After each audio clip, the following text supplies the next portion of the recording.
Welcome to Reclaiming My Life, the podcast where we explore the journey of breaking free from limiting beliefs, finding your truth, and reclaiming the life you were meant to live. I'm Diane Green, here to guide you through honest conversations, personal stories, and transformative insights. Whether you're deconstructing religion, redefining your spirituality, or simply seeking freedom and clarity, this is the space for you. So today we're going to be talking to Miss Mandisa Thomas. She's a native of New York City and the uh, founder and president of Black Nonbelievers Incorporated. Although she was never formally indoctrinated into belief, Mandisa was heavily exposed to Christianity, Black nationalism, and Islam. Mandisa has many appearances to her credit, including CBS Sunday Morning, CNN.com, Playboy, The Humanist, and Jet Magazine. She's been a guest on podcasts such as NPR's Code Switch and 1A, as well as the documentaries God Talk and Contradiction. In 2022, Mandisa was featured on the Atlanta Billboard and newspaper ad for the Freedom from Religion Foundation's I'm Secular and I Vote campaign. She's also a certified humanist celebrant and a member of the Godless Gospel Music Ensemble. I was listening to some of that this morning. I love it. She's also a recipient of several awards. In 2022, she received the Irving and Annabelle Wolfson Award from the Unitarian Universalist Church of Worcester. In 2020, she was the Harvard Humanist of the Year. 2019, she was the Free Thought Heroine, which she received from the Freedom from Religion Foundation. 2019, the Backbone Award from Secular Student Alliance, and in 2018, Person of the Year from the Unitarian Universalist Humanist Association.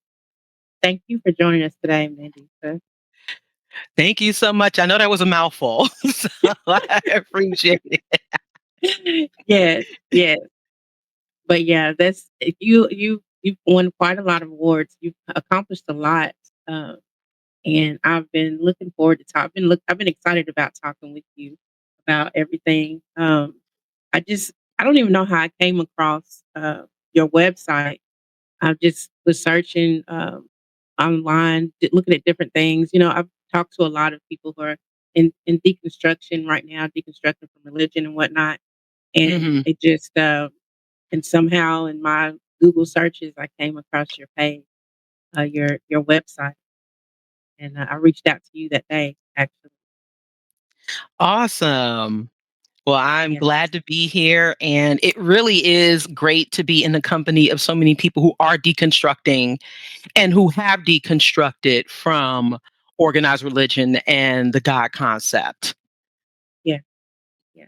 I've watched some of your YouTube videos since then too. And like I said, I was listening to the Godless Gospel this morning. I really enjoyed that because I sing, and that's one of the things I miss Mm. is singing in the church. And listening to your music, the Godless Gospel music, it was like, oh man, I love it. We're uh, still looking for singers, by the way. well, So, just a you all are in FYI. Atlanta, right? Are you in Atlanta? No, this is I'm based in Atlanta, but the production is based in Madison, Wisconsin. And so we do meet there to record and perform. So please submit an audition, because we're still looking for singers. Okay, I just might do that. I just might do that Yeah. 'cause I love to sing. Yes. I do. Awesome. So, can you share a little bit about your journey and what inspired you to found Black Nonbelievers? Sure. So, like you said in the intro, I wasn't formally raised religious. I was raised in the Black conscious community where I learned a lot about Black history and culture, institutional racism and injustice. And that included learning early on about how Christianity, in particular, especially in the lens of like white Jesus, was forced on our ancestors, Yeah. and also the other Judeo-Christian religions like Islam and how that and also Judaism, they're all inextricably linked. Um, Mhm. how those had a an impact on our communities, and not necessarily for the better. And so in learning learning all of this, it really helped to shape my worldview and perspective, especially as it pertains to Black communities and Black empowerment, and also what could be hindering us from that. And but having grown up in Black communities, I'm a native of Jamaica, Queens, New York, and just you realize the impact of religion and belief in God. You realize how strong it is, even if you don't necessarily subscribe to Christianity.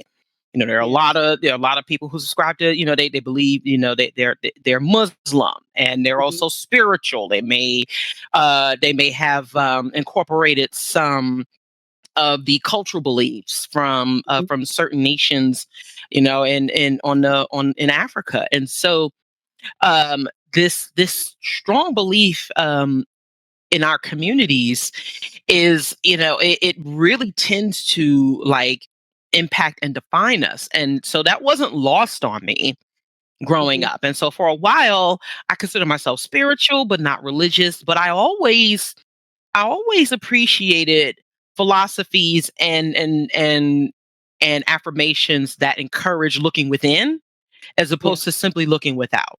Um, as you said, I'm a member of a Godless Gospel Ensemble, and I'm a classically trained singer.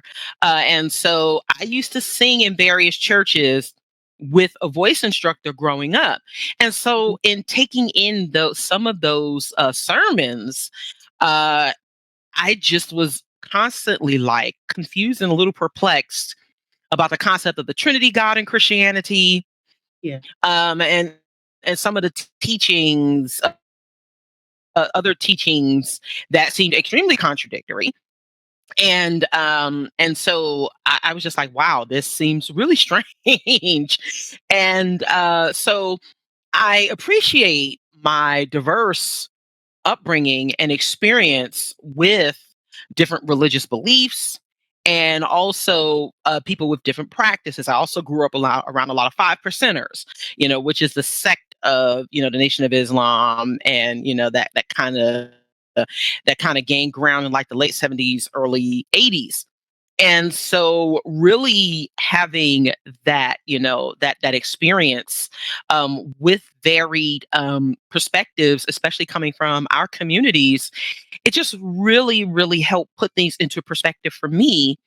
And as through the journey of my life, I realized that being exposed to different forms of mythology, as well as history and various cultures, I realized I didn't believe in any of them as they are like, as if you and I exist. Yeah. And so at the end of 2010, I after connecting with some activists and content creators, as well as other Black atheists online, and really getting to the understanding, I said, I'm an atheist. I sort of re-identified as an atheist, Mhm. and so I started looking for other Black atheists in the Atlanta area, where I have been living for almost 30 years now. And so when I saw that there was a lack of openly identified Black atheists in real time, it became necessary to form some sort of community and a network where we were able to reach out and connect with each other.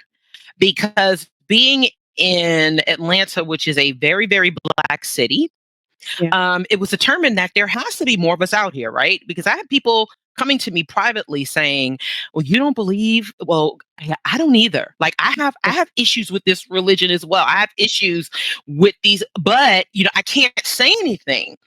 So it became important. It was necessary to start off as a group, but then it grew into the organization that you see now, Black Nonbelievers, Mhm. to really help increase the visibility of openly identified atheists, people who were questioning those beliefs in favor of leaving, but also to help provide support and refuge for those who aren't even out as atheists. We have folks who are still in that closet, who who may still go to church, who are still around, heavily surrounded by family and friends who are religious, but they cannot have those conversations. They cannot say anything. They are business owners. They interact with the public frequently, but they cannot disclose their identity because they may lose support. So we offer that for them. However, we have seen a shift in people becoming more comfortable discussing their non-belief amongst their religious family members and friends, Yeah. because it becomes difficult to stay silent It about is. about the church and the harm that we have seen it cause, and also being more comfortable saying, you know what, if you're going to ask me about not believing in God, I need to ask you, well, which God are we referring to? Mhm. Which entity are we referring to? And what makes your God more believable than those others? So it Yeah. really is about defining accurately what our identities, and also destigmatizing them, and to show that there are more Black folks out here who are non-believers than you may think. Yeah. and and that we are here to support each other in an affirming way, and we are building communities and raising our voices in very affirming ways. And so it just really became a need for it, especially to show that there are folks in Black communities, because the religious numbers are still so high, Yeah. but they're changing, and it really became necessary for those of us who explicitly identify as atheist, agnostic, humanist, skeptic, and other explicitly secular labels and identities, to be more visible, Yeah. and to be more forthright. Because I absolutely applaud the critique of the church. It is well past the time, and this is nothing new to Black communities. But what is more necessary is to show how many of us don't believe anymore, or how many of us were never fully raised believers, Mhm. and why. And to show that there has always been religious diversity in Black communities, even if it wasn't as prevalent as we have known previously. Yeah. Yeah. Yeah. For me, I didn't grow up in the church, but since I did become a Christian as an adult, and now leaving the church, there's so much scrutiny and there's so much, like people are so taken aback from it. Like, it's just when you express that you don't believe anymore, it's just people are so shocked and they just don't understand it. And then, Yes. yeah, I mean, it's like you got two heads, you've grown a second head, so Right, right. It really, really is. yeah, it's hard to, and What's I live interesting is, especially. I'm sorry, we got a lag, so No, that's I'm why sorry, go ahead. yeah, we've got a little bit of a lag, so it's a little challenging, but yeah, it's been it's been difficult, um, and like you were talking about people finally coming out with it, or some people that are still in the church with it, and they just haven't come out, and that was kind of me.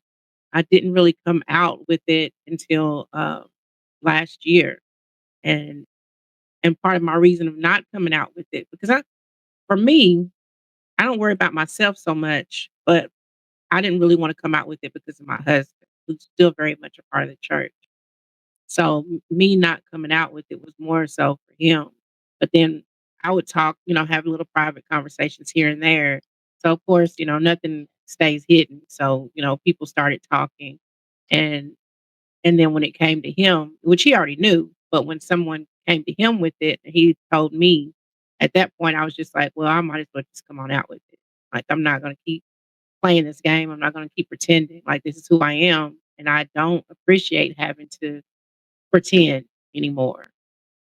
Yes. So one thing that it's usually the opposite, right? In previous years, it was always the men in our organization who were dealing with their wives Hmm. and their spouses who were still very much involved in the church. Mhm. And many of them have children, that they are wrestling and struggling with. And that still tends to be the case for a lot of people. But we are seeing a shift in women who are, Yeah. especially Black women, Yeah. who are, who are deconstructing, leaving, and their husbands are still very much involved in the church. And it becomes a thing that it becomes a bit of it becomes a point of contention. It becomes a point of accommodation as well. And that has always been the case for especially our communities, in which many non-believers and many religion doubters are still accommodating the feelings and emotions of believers. And it's Yeah. hardly the other way around. Yeah. It is hardly that we get the understanding in the space that we need to help, because it's not an easy process for a lot of people. For some, it's like, oh, okay, yeah, this doesn't make sense. I'm done. But for others who were deeply raised in religion, Yeah. that process can take years to Mhm. overcome, because you have to deal with the indoctrination.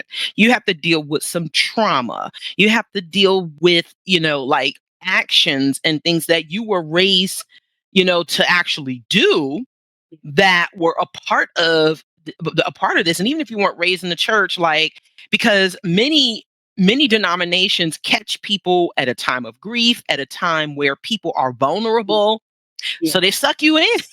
Mhm. And so coming out of that can take some time for a lot of people. And so, and the one thing I always, we just celebrated Kwanzaa, right? Kwanzaa is always at the end of the year. I grew up celebrating it, and my favorite principle of Kwanzaa has always been Kujichagulia, which is self-determination, because we all, as human beings, whether we as individuals and even as a collective, should be determining our perspectives for ourselves, and to have the ability to stand firm in it without anybody, even if there are questions, even if there is scrutiny, you have a firm foundation, and can express why you hold this position Yeah. and why it is plausible. And unfortunately, we find ourselves as non-believers and those who are questioning, still accommodating religious people. And of course, that doesn't mean that you should absolutely go against your spouse or what have you, but there Right. does need to be communication and understanding from both parties. Mhm. And that one person is not just simply giving into the other, but at the end of the day, everyone is looking at things from an evidence-based perspective, Yeah.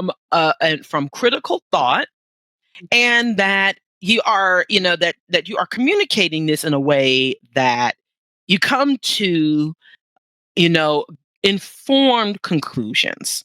Yeah. And that is what I definitely that is what I fight for, especially for our members, is that none of us should ever have to simply hide ourselves Yeah. for the sake of others, and for others who who may be fragile because of whatever they're feeling. And it's like, in in any other setting, they're like, well, I don't care how you feel. This is who I am. The same should stand true and should ring true for our religious perspectives or lack thereof. Yeah. Yeah. I totally agree with you on that. And it is hard. You know, I had one of the a guy I interviewed recently. He said once upon a time, it was the believers that had to hide their belief, but now it's shifted. Now the non-believers, as non-believers, we're hiding our beliefs, as non-believers. And I interviewed him, and I had to ask him several times if he was sure if he wanted me to put the interview out because his wife wasn't really happy about him doing it, and I didn't want to do anything that was gonna harm them or their relationship. And so I made sure that he was certain that he really wanted me to put it out, so I did. But but yeah, I still feel like I'm not completely out, even though I'm doing the podcast. I don't share it on Facebook because that's where the majority of my people are. You know, the people that really know me are on Facebook. So yeah, I have the YouTube page, but I still haven't taken that step of really sharing everything on my Facebook page. But it's coming. It's a process, and it takes a little time uh, to really feel comfortable in this new skin, I guess you could say. Uh, you know, it's been a few years, but it's okay. I'm pretty strong, and I'm pretty confident in me. So it'll get easier. Uh, Absolutely, it will. It really will. And the thing is that it has to be up to the individual. You know, the one thing that, from my position and my perspective, is that it's not a rat race. You know, these are you are allowed to move at your own pace. It is something that we don't. The only I will say the only issue I have are people who constantly critique religion with us, but then, in public, they're still kind of like, eh. I'm like, you might want to stand a little bit more firm than that. But to actually start a podcast which talks about the deconstruction process is a huge step. It really, really is. And I think it's important because you never know who you're reaching. You never, there are a lot of people who can relate to your journey and to your struggle. And I think it's always important that even if you run into some opposition, you give folks something to think about. Sometimes things hit folks not right away. It may take some mhm, time. People may have to sit on it, think about it, and come back and say, I might have been like in my feelings at the moment, but in really processing and thinking about it, okay, this person may have had a point. And so it really does depend on where people are in their lives and where they are in their self-awareness, because it takes a lot of that. And unfortunately, for the longest time, we have been conditioned to just go along without thinking and without questioning, and that the moment you disagree, then you're just wrong. And that part is a deconstruction as well. Being right, able to take information, parse it, understand what is plausible and what might not be, and coming to a better conclusion, and realizing that this is an ongoing process. We right, are never going to know like exactly everything, and people have to be okay with that. yeah, And that's a huge point for a lot of people, especially who grew up in the church. There's such an investment in it. There is such a fear of being wrong mhm, because you've been taught that if you are wrong, then something bad's going to happen to you. yeah, yeah, And that is very, very scary. That it is, can be a debilitating process. And so for a lot of people, it must be understood that sometimes it takes those small steps. But also knowing that there are other people who are going through it and that it's not a perfect journey. Sometimes you may fall back and you're like, oh, I can't believe I went there again. But it's okay to make those mistakes. It's okay to make those missteps, as mhm, long as you are working to correct them and become better individuals, so that you can become, more informed community members. And this is something that I would like for other, like even believers, to understand, is that the compassion that they say they have as believers needs to be expressed, and especially without condescension and belittling those who don't share those beliefs. yeah, And, yeah, we're not going to keep being apologetic about it. There's more information out here now. We've seen all the things that's happening with the church, and it has to be called into question. It has to be called out publicly.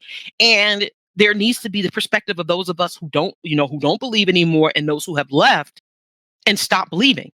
So this is very important. This is very important work that you're doing, even during the deconstruction process, because it Yeah, shows that, you have taken that step. And yeah, it's really hard for other people to do, but it's a very important one. yeah, I agree. And that's why I do it, because I want people to know that it's okay.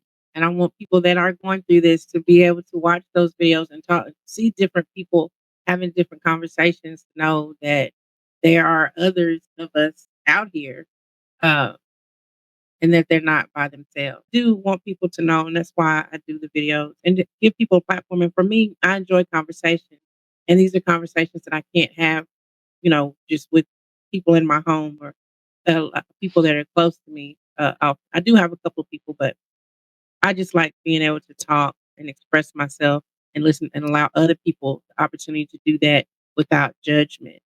Um, because I do, being a Christian, even though I didn't grow up in the church, I did spend 30 years in the church and very much involved in church. So I understand and I get it and I know why, because that could have been, that would have been me at one time, to not understand someone that's going through deconstruction. That would have been me on the other side. So I get it. And I think that's why a lot of us do uh give them more room, give the believers more space and more room, because we were there, we understand. So that's why we just kind of step back and give them more room to be and express, more so than ourselves. Am I making sense? You understand what I'm trying to say? It does. It does. And so, yes, it is important to have empathy for those who it may be a shock to them, because with my strong upbringing in like critical thought and education and information, Mhm, it really did not occur to me that some of like the parodies that I saw, like I grew up watching In Living Color back in the 90s. I remember the skit with Damon Wayans and Jim Carrey when they were like those janky, preachers. mhm, mhm, Um, it really did not hit me that how true to life that really was for a lot of mhm. people. And so what might be considered common sense for me, I really had to understand that for a lot of people, that was their lives, that they were so involved and wrapped up in their church communities that it really did not, it may not have occurred to them that there were other perspectives, or that there was sort of this underlying bullying into silence, Yeah. that people may have had questions, but there was such a fear Mhm. of rejection, and that you just could not express it. So yes, there is. I definitely try to be a little bit more understanding of folks.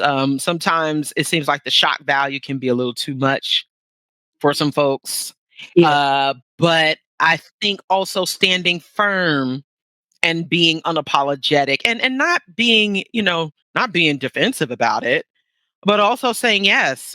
This is because, we have merchandise with our organization, and so I wear our hoodie out, when I'm out and about.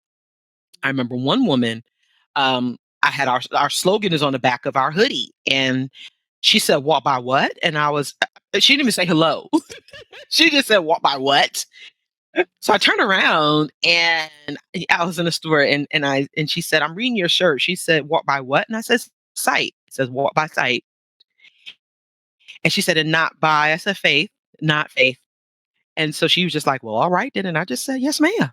I mean, I will never apologize for being in touch with our people, and because I am not above anybody, right? Mhm. Sure, I may have a perspective that might be a bit more well-rounded than a few others, but it doesn't mean I can't talk to folks. It doesn't mean that folks can't understand if they are really willing, even if they don't agree. So, I can have matter of fact conversations with folks, and it Yeah. may give them something to think about, like, "Oh, Yeah. wait, I never saw this before." So, Okay. okay, and this is a black and this is a black black woman saying it, Yeah. because there are still so many black folks who think that, being an atheist is something that white people or other non-black people do. And it's like, yeah, no, you just like you have black conservatives, just like you have black, black Orthodox Jews, you have black folks who are from all stripes. Yeah. So, but I think it is important, yes, as human beings, to be understanding and compassionate, but to also be objective and to challenge ourselves to be more objective. Because as a community, we pride ourselves on education. We do pride ourselves on these things of being strong. And that includes our reflection and our deconstruction of religion and the God concept as well. Yeah, you know, we do that. We're strong, like you said, we're educated, pride ourselves on education and being strong and everything, but we don't when it comes to religion. Like we just follow. We just follow and do what we're told and what we've been taught. And I was listening to something, I think it was yesterday, and it was just talking about how, our grandmothers gave us this, our grandmothers and our great grandmothers. And so do we really want to believe that they were wrong? We don't. We don't really want to believe that they put us into something that's not real. That's a hard pill to swallow. And it's just so, you know, there was something else I saw where, oh, I know I was watching a live the other day and they was talking about, Jim Jones and all those 900 something people that killed themselves uh, with that cult. Hmm. And it's like, yes, it can be a lot of people and still be wrong. A lot of people can believe something and still be wrong. So just because everybody believes this, it doesn't mean that it has to be the right thing. Just because this is what we've been doing all this time and there's so many of us doesn't make it right. Mean that it's the right thing. You are absolutely right about that. And I know that in our cultures and our communities that, we're taught the old adage to respect our elders, right? And, we give reverence to people who are in certain positions because we know that, they are a symbol of not, well, in some instances, respectability, right? But Yeah. they are supposed to be, they are supposed to be symbols of, what it means to have valid answers and also wisdom. But there is wisdom in understanding that certain old ways, there was, just because we were given, remember, there used to be actual cocaine in soda, right? There used to be actual certain Yeah. drugs in Yeah. certain medicines, and we realized that those were not safe. So Mhm. as time changes and things update, you realize that there are things that don't necessarily work anymore. And it's okay for us to at least reconsider Yeah. that some of our elders, some of our aunts, some of our grandmothers, grandfathers, and Yeah. even pastors, teachers, they're human beings, and there were things that were given to them for their time period that don't necessarily, it didn't work then, but there was less information on how to deal with it. Yeah. But now we are now in a space where there's so much more information, and that it doesn't make us, in fact, it makes us stronger to Yeah. acknowledge where we may have screwed up, Mhm. and not just simply make excuses for it, but and then also have compassion. Because I do have, there we hear people who say, well, it couldn't have been me, I couldn't have been a slave back then because I would have did this, that, and the third. Yeah. But you have to understand that there were people who were thinking about their families. They were thinking about their future. And so I don't fault them, because they didn't have a choice, and so, but understanding it and realizing that We can do things, we can pay homage we can still pay homage to our history and our ancestors and our elders, while also understanding that there were some things that they did that were not always for our benefit, Yeah. and that we can change and do differently. That does not, and I know that there is such a reverence that when we talk about, like, when I talk to other Black folks, and they see, they see like an atheist, somebody who doesn't believe in God anymore, and they act like, oh, we're rejecting Black culture. We're not rejecting Black culture, because first of all, Black culture is not always inclusive and not defined by Christianity and belief in Jesus Christ. That is not the totality of Black culture.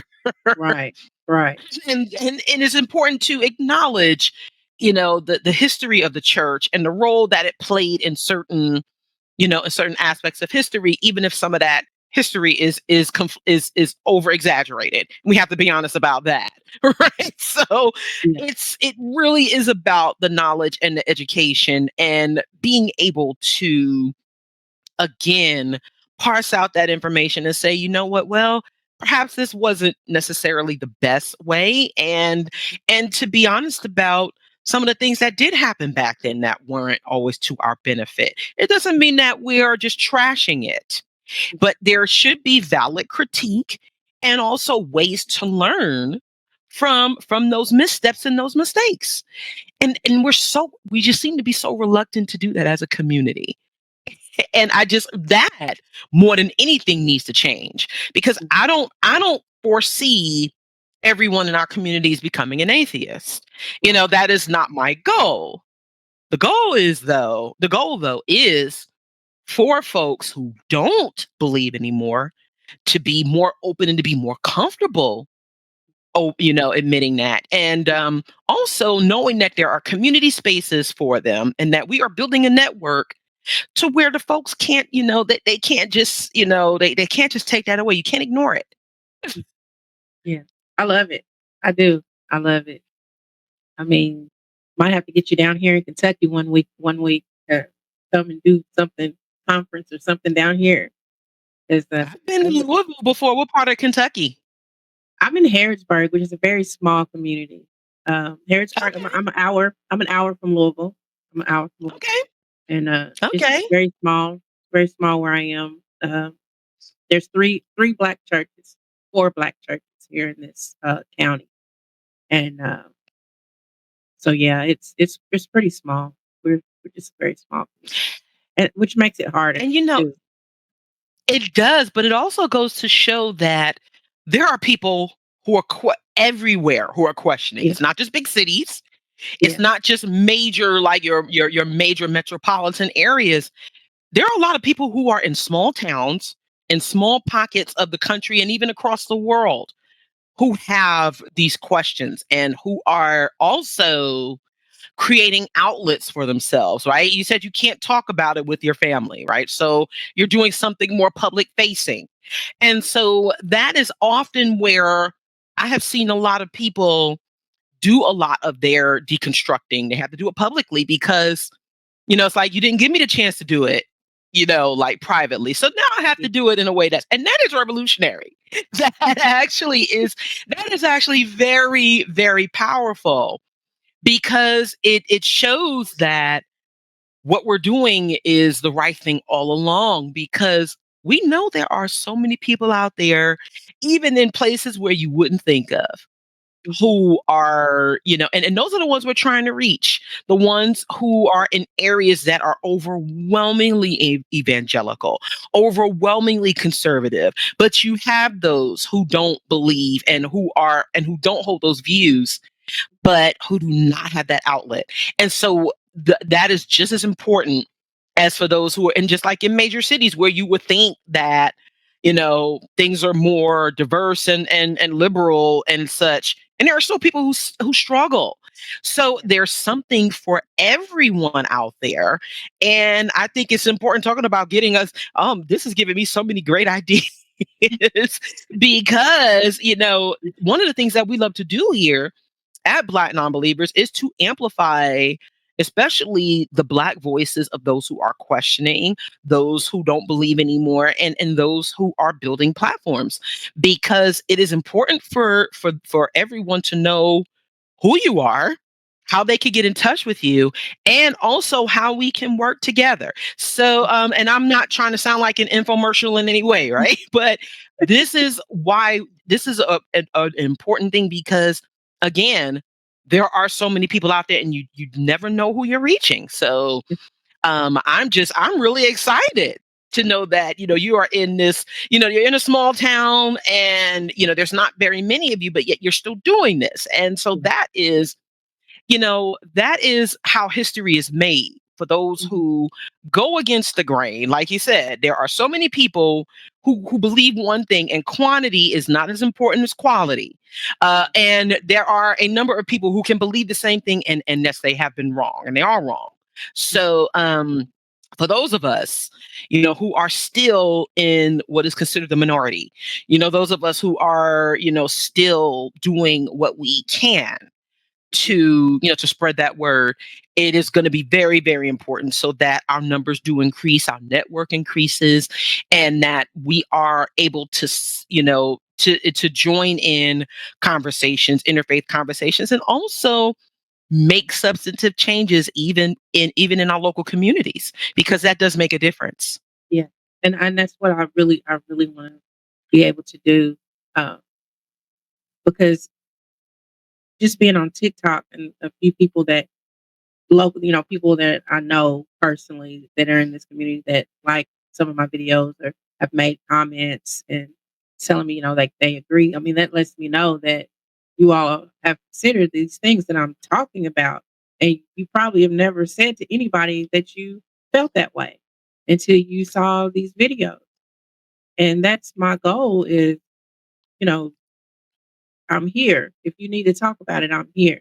If you want to talk about it, if you are feeling uncomfortable where you're at, I'm here.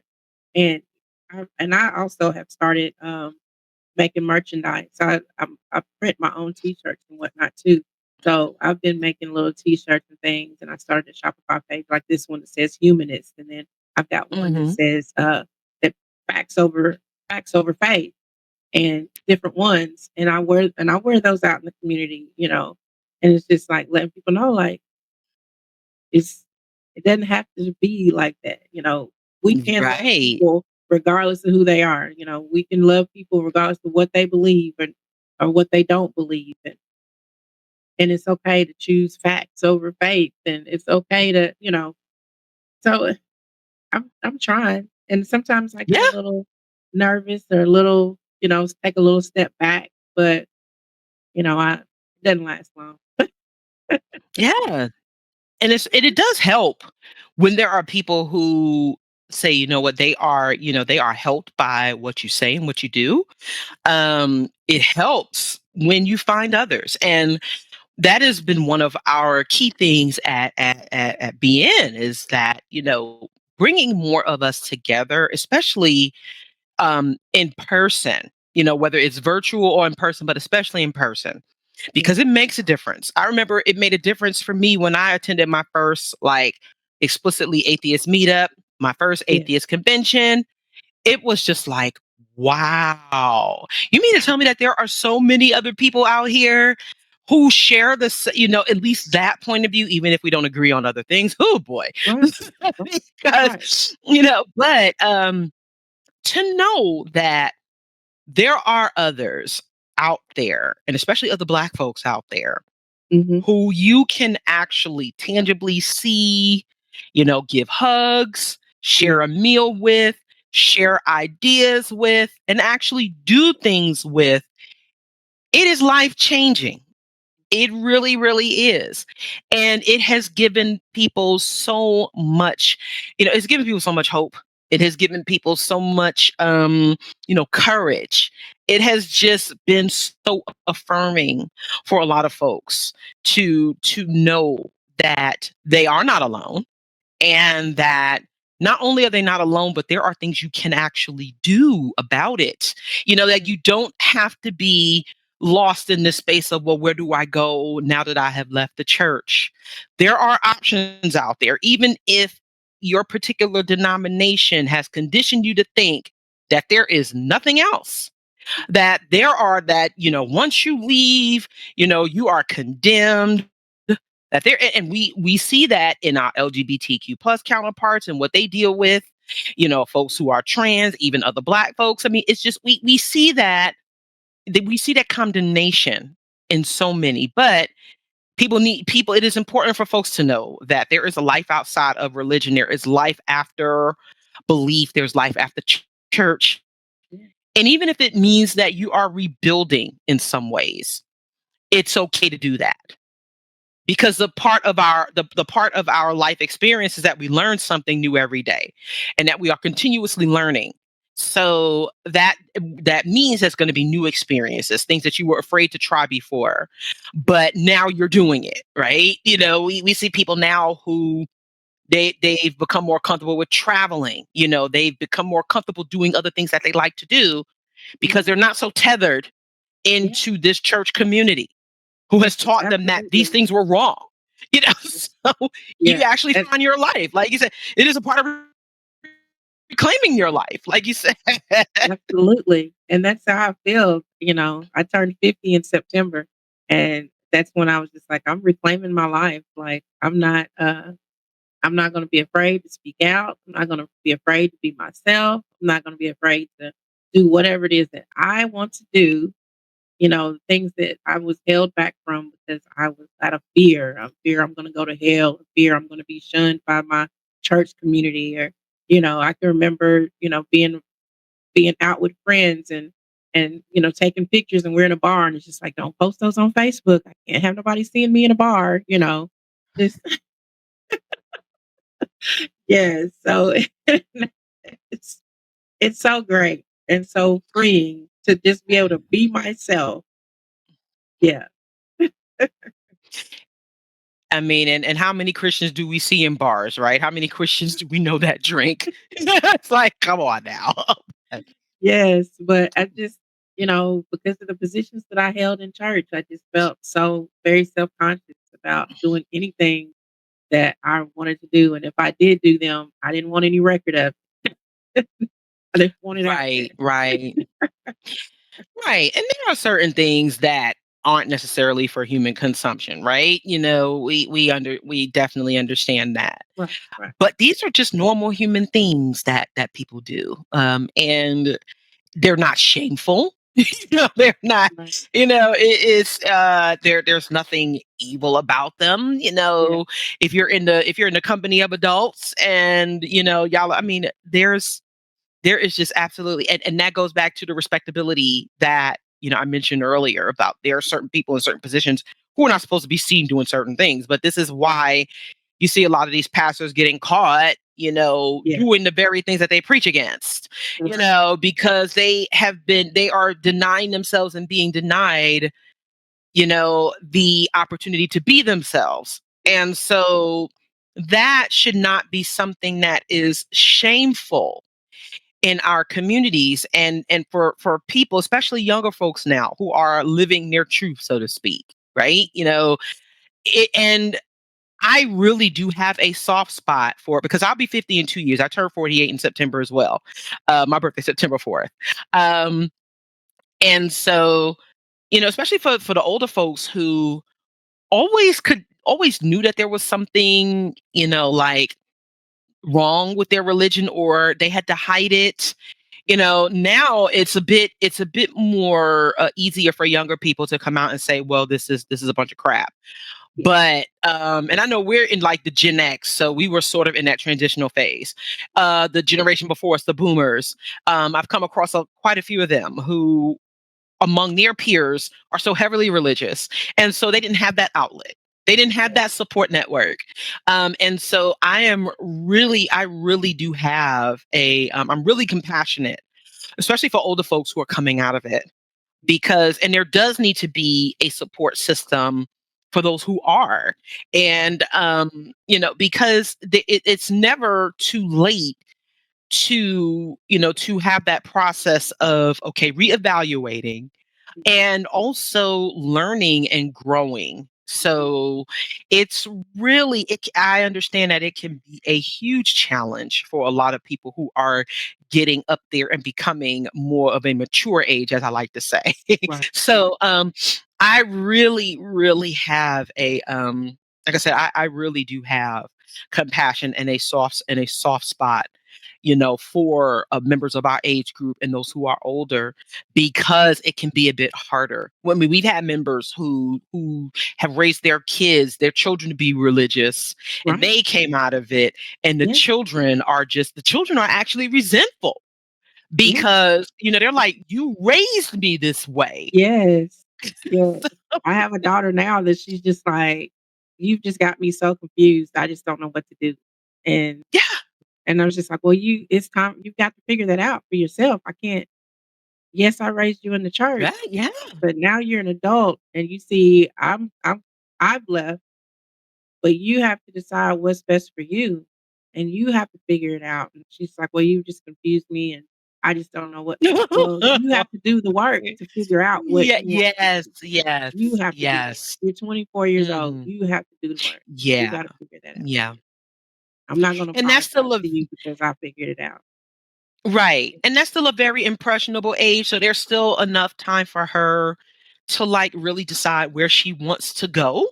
Yeah. But yeah, it's, again, that's a part of the process as being adults, is that we are constantly learning. And so, but yes, you are in a very similar situation to a lot of our members and a lot of people that I've engaged with whose children are like, what is this? Like, I cannot believe that. And these are real things that people are dealing with.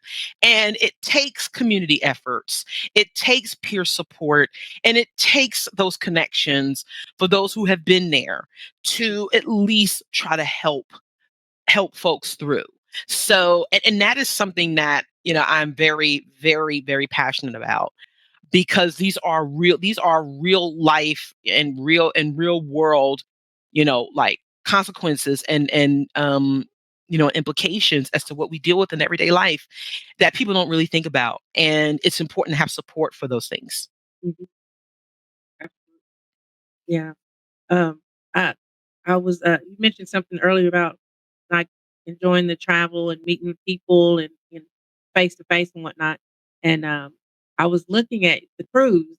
I clicked on that link earlier today, and I was looking at that. That looks like so much fun.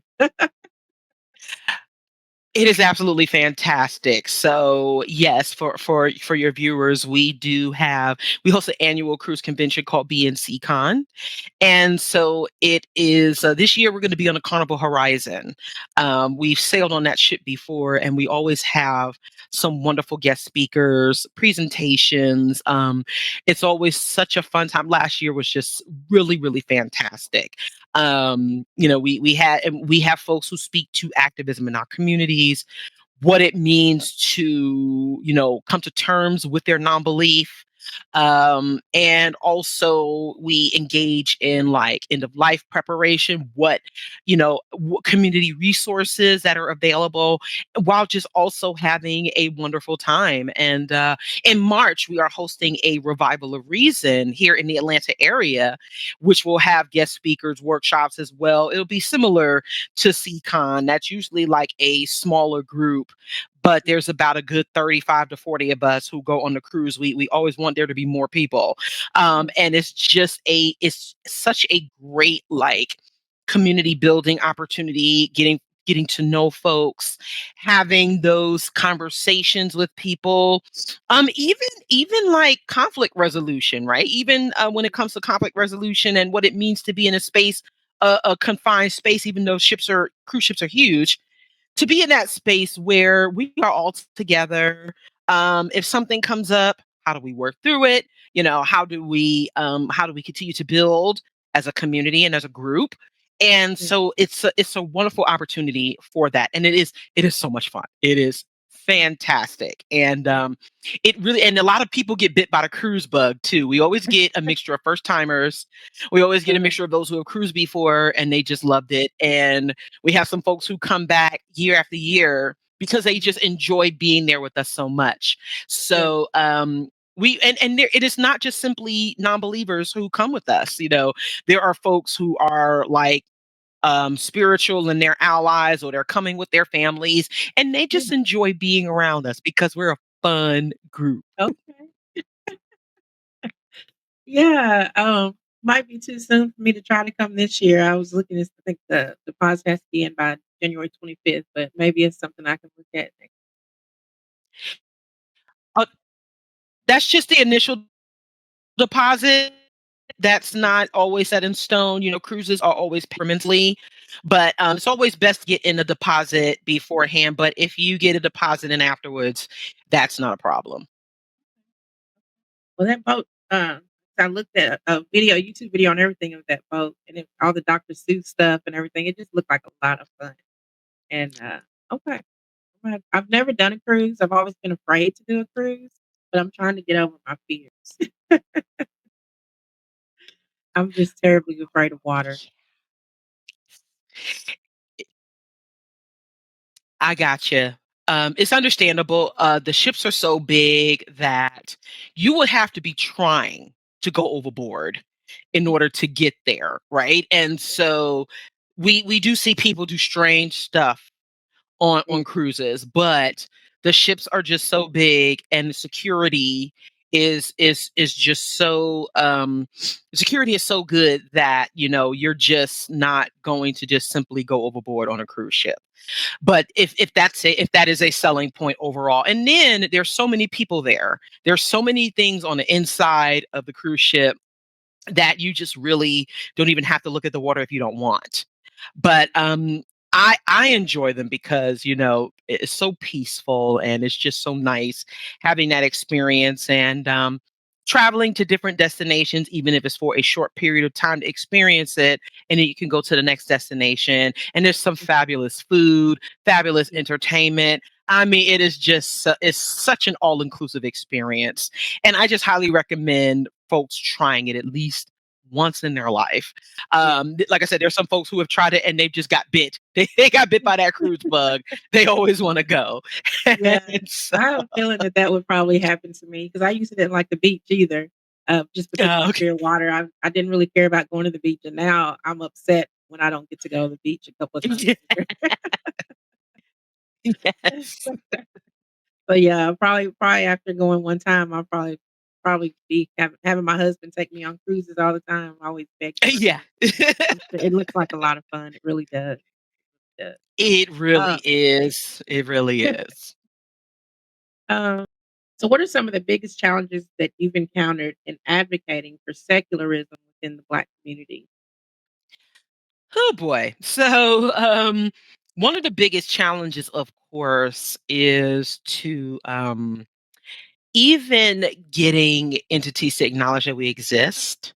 Um, many social justice and racial justice initiatives are still revolved around like churches and people who are believers, even though many of the movements were started by folks who weren't necessarily believers. And so just really still trying to penetrate through that wall of, um, letting people know that we exist. Also, there are still so many Black folks who are, still recovering from that indoctrination, and they still take that church with them. So, or it's like once they leave the church, it's like, well, they're so free from church that they don't realize that there are still resources that need to be placed into advocacy work, into community support work. And, Mhm, even if there was an investment that you made into your churches, which you probably didn't get a return on much. mhm, Um, mhm, there are, in order for us to build it, it takes work. And there are a lot of people who, are so unfortunately, belief in general just, it really does foster like a magical thought process that we want things to happen immediately, and we want it to be, we want instant gratification, and that's not how things work. Like in Yeah. reality, a lot of things take work. Yeah. And it's not always going to be easy, but it is easier and it gets better when we work together.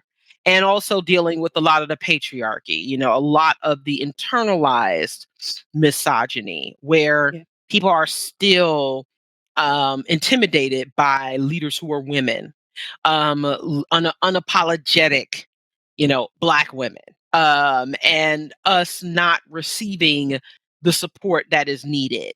And so it makes it harder at times because we still have a lot of things that we are carrying, right? We have families, we have jobs, we have things that we are doing in which we are supporting our communities, which makes it that much harder for us to get the support that we need. And so really and just also helping people. And there's so many different things that people don't realize affect our communities.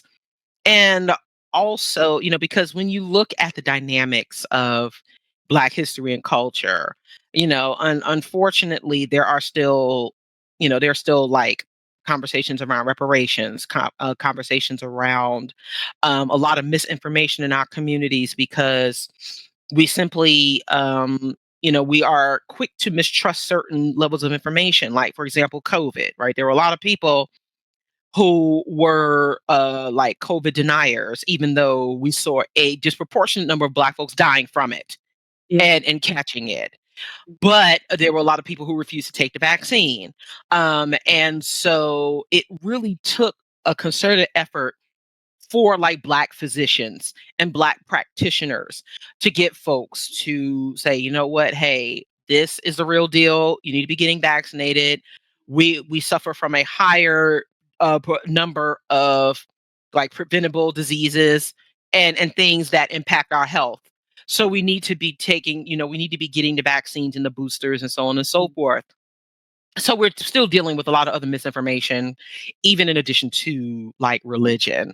And so there are so many institutional factors that it's an uphill battle at times. But um, the main thing is definitely help, really just helping people to understand that we exist, and that that there needs to be an adjustment in how a lot in the language of a lot of these community organizations, that a lot of folks are not necessarily religious, and they need to be more mindful of that.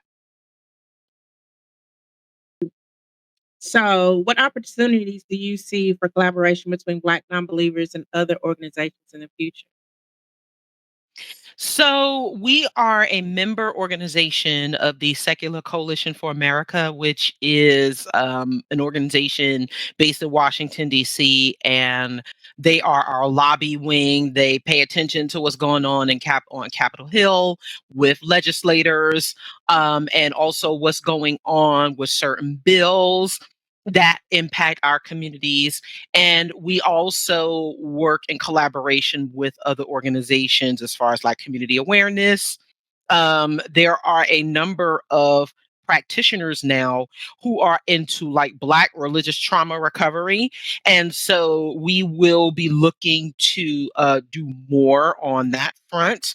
Also, one of our biggest supporters and collaborators is Compassion and Choices, which are the medical aid in dying and end of life preparation folks. They do a lot of lobbying. They have helped to pass end of life legislation in like the Pacific Northwest and other more liberal states. And so there's still a challenge in southern states, Yeah.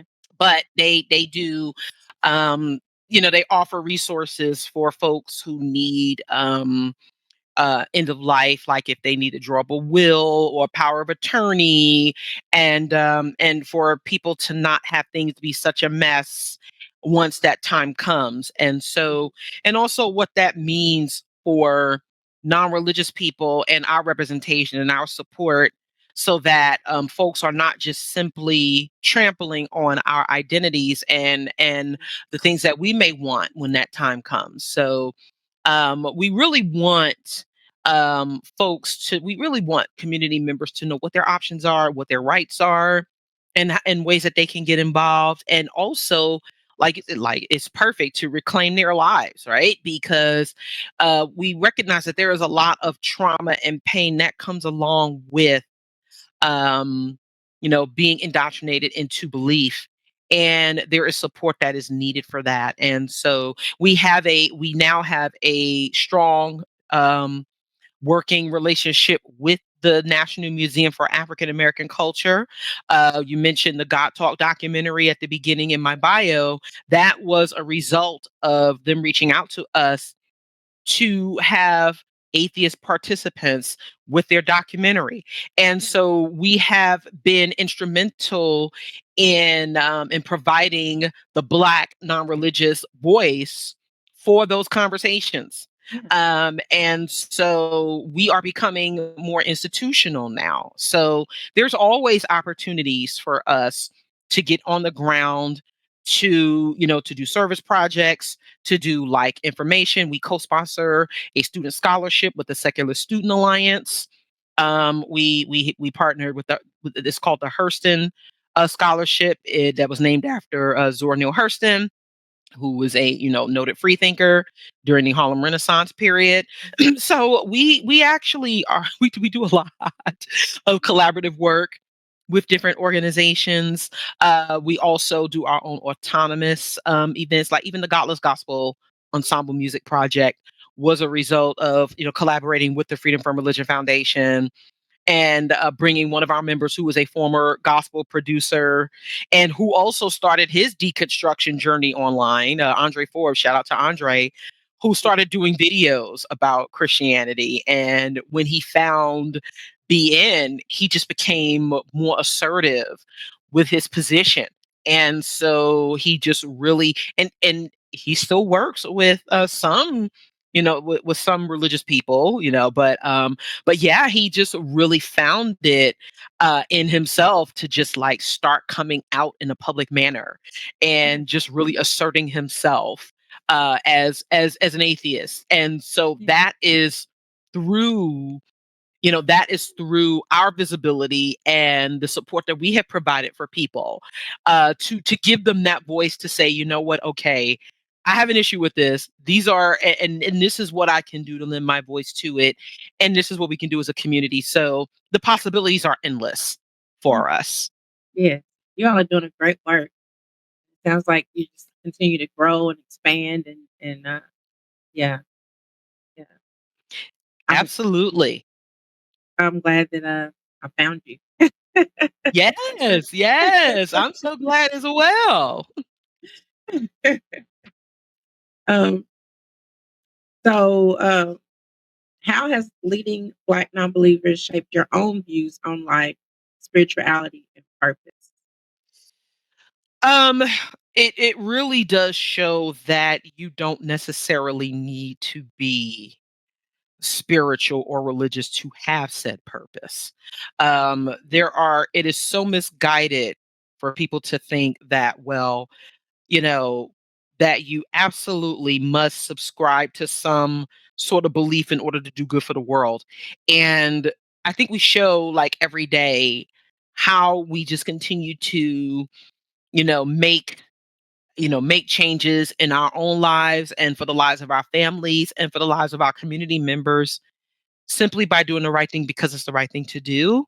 Yeah. Understanding that morality is subjective, that these it's an ongoing process, and that even if you decide that you don't want to, I guess, give yourself to the world, so to speak, if you are not causing harm, then that is perfectly fine. That's Is that you don't necessarily even have to have what is considered a purpose driven life. Your purpose could be to be a productive citizen of the world and do the best you can, because so right. many of us are just doing that.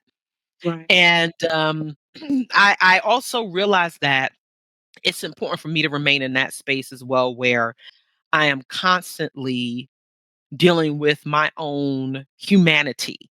because when you step out into the public space, you do come into scrutiny, you do get hit hard in a lot of ways. There are people who are looking to you, there are people who are, that are just, whether it's in criticism or in need of support, that support systems need support. I remember a few years ago that there was a pastor who took his own life because and it's possible that he could not handle the pressures of what was expected of him. And I think it's important for people to understand that leaders are human beings, and that people in the public eye are human beings. We deserve our humanity, and that it is important for us to, yes, while we have a larger responsibility, to be human beings. We're not I don't sit up there and tell people what they should or shouldn't do as human beings. I think that, I'm not trying to be a god, right? It is important that we do recognize our inherent worth and value, and always be open to always be open to um facing challenges, and continuing to work through and work with people, even if it means at times, doing things that are out of our comfort zone, right?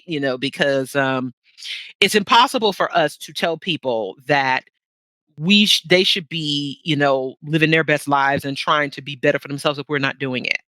Mhm. So I think that actually, I would even say that we actually have more of the moral high ground as folks who are non-believers and who are secular, because we have like evidence-based principles on our side.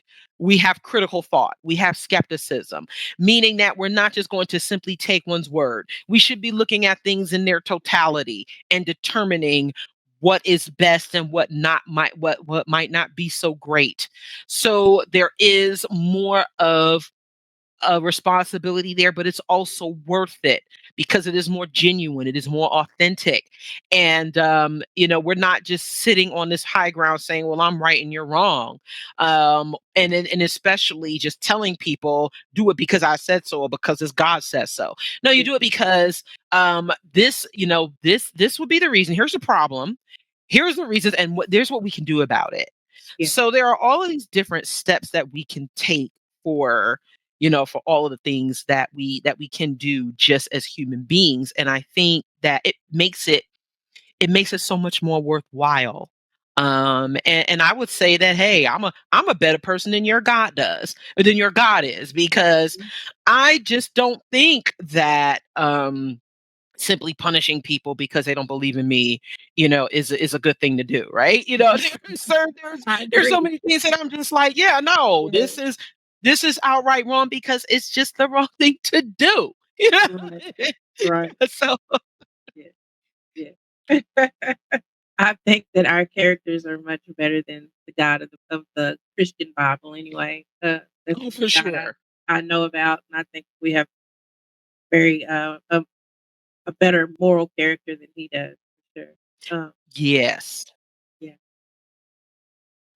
So what are your goals for Black non-believers in the next few years, over the next 5 to 10 years? So we've just implemented an official membership process, Okay. in which people can join our organization for an annual fee or even a lifetime membership. And what that will do is allow us to sufficiently establish like a budget. We're a 501(c)(3) organization, so we've always encouraged people to donate to us. And but what that will actually help us do is to hopefully help hire myself and others who can sufficiently help us grow as an organization. We have added new board members, and it gives, and we're also looking to establish affiliate groups in almost every major city in the United Okay. States. What about little We Christian are towns? Yeah, that too. Yeah, wherever you are. Yes, definitely. If there Okay. is a need for a BN group, and also connecting you with other local secular groups as well, because Okay. we absolutely encourage people to get involved with their local organizations if they can, and add to them. But yes, if there is an opportunity to start a an area affiliate group in a small town, that's fine as well. We also want to strengthen our connections and collaborations with organizations across the African diaspora. There is the Association of Black Humanists in London, that they're based in London. You have groups that are in Ghana, Nigeria, South Africa, Kenya, and so really strengthening our collaboration with those groups in areas where we are needed, where our presence is needed Yeah. across the globe. Because we are still dealing with the disparity in numbers and visibility, as well as religion and superstition causing severe harm Mhm. for a lot Yeah. of people, right? There are countries in which you can be arrested, jailed, and even put to death if you're still a if you are a non-believer. This has played out time and time again. We have seen, like for example, in Nigeria, there is an organization called Advocacy for Alleged Witches that supports people who were accused of witchcraft and who were dismembered, who were tortured, who were brutalized simply for being accused of being what they consider witches. And Yeah. that comes from old superstitious beliefs that are still causing real harm today. So Yeah. we really, really want to help people become aware of the work that is being done globally, and also to continue to raise the profiles and the voices of those Black atheists and non-believers, and those who are questioning. Definitely, definitely the work that we're doing, and continuing to support each other in that work. So those are just some of our goals there, in the near future. It has always been to increase our visibility and to provide that support for Black folks who need it. And we have successfully done that, but also to do so in a way that is substantive, to where people can actually, I mean, and people see the difference, right? But to Yeah. where they know that they are making an investment in that difference. Yeah. So we really, really want to, because we really do need that support as an organization. There is no organization or company that does not survive, without those resources. And so, Sure. yeah, we really want to. We are really building up a more substantial way of fundraising and procuring resources for ourselves so that we can continue to serve our community and our members. So those are just some of the things that we're doing in the near future. And of course, doing our events, making sure people have access to meeting others, connecting with others, getting valuable information for what they are investing in, and making sure that they are connected in a way that their lives are being fulfilled, and they're Yeah. being fulfilled in a way where they can take something from it, help build from it, and help build with it, and actually carry it on and pass it on. Yeah.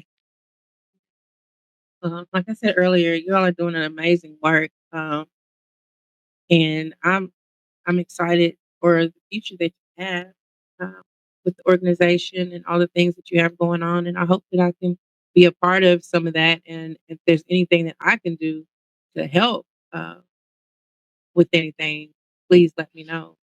Uh, Absolutely. Yes. It's so easy to get involved in the community. But yes, again, like I said at the beginning of the show, definitely submit your audition for Godless Gospel. We I'm going to still do need that. singers.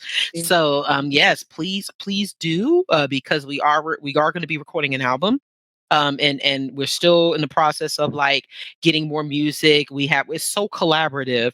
We've helped write each other's songs. We've helped compose and such. So it is very, very much of a working project. And so we'd absolutely love for you to be a part of that. I have been recruiting for for this project for a very long time. So yes, any opportunity.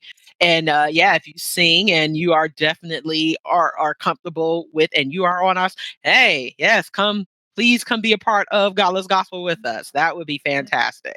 I miss singing because my husband and I had a group together, a group. I call it a group, a duo. My husband and I, he's a rapper and I sing. So Okay. we have this Christian hip hop music ministry that we had together, which of course, he's still doing his music without me. But Right. yeah, I miss singing. I do. Yeah, and again, the music is so fantastic, right? The It Goddess Gospel is is. so fantastic. It It is. speaks to our point of view, and it Mhm. does so in a way that is so meaningful. And it's really, again, it's affirming for a lot of folks, and I'm really, really happy about it, and we want more folks involved. So yeah, Yeah, I enjoyed it. I'm gonna be listening to it all the time. So I pulled it up this morning and took a listen. I really, really enjoyed it. So, good. are there any upcoming events? Any other events besides the cruise? And then you said you had the thing in March. Is there anything else that you want to tell Yes. us about? So we do our show twice a month called In the Cut. It's a live stream show on YouTube that where we feature special guests and be on the lookout for an invitation for that, Diane. Okay. So yeah, because we love to have you as a guest on the show, and we'd love to help Okay. promote your platform. Um, so we do that every first and third Saturday of the month. People can tune in, learn about what's coming up at Black Nonbelievers. Again, we have launched our official membership platform. And also, yes, the Revival of Reason in March 21st to the 23rd. We'd really like for folks to come to the Atlanta area and support that. It's going to be on the south side of the Atlanta area. And we have all inclusive ticketed pricing, which includes the satellite events. There's food inclusive, so we really want people to come and hear some speakers, have a good time, listen to presentations, and just really that's the main thing we have coming up. And of course, yes, BNC Con. So we'll probably be tabling at other events. We always table at Dragon Con every year in Labor Day weekend here in Atlanta. Mhm. That's always a big event. It's a fandom convention. There are like almost like tens of thousands of people who show up to that. Oh, And so we always table there. We're always a part of the Skep track, which is everything atheist, humanistic, skeptic related. It's very multi-generational. So you can always count on us to be there every year. And so yeah, we just those are the major things that we do have coming up. But we really want folks, if they can, to come to the Revival of Reason in the Atlanta area in March. And of okay. course, Econ in November. Yeah. Okay. Sounds great. And I will, include your links and whatnot uh, in the description of this video when I upload it. So they'll have all that information on where to find you, how to contact you, how to get involved with different events. Yes. Thank you so much. I've enjoyed talking to you. Um, it's been fun and very informative. And I feel very, just talking to you has been a little bit empowering as well.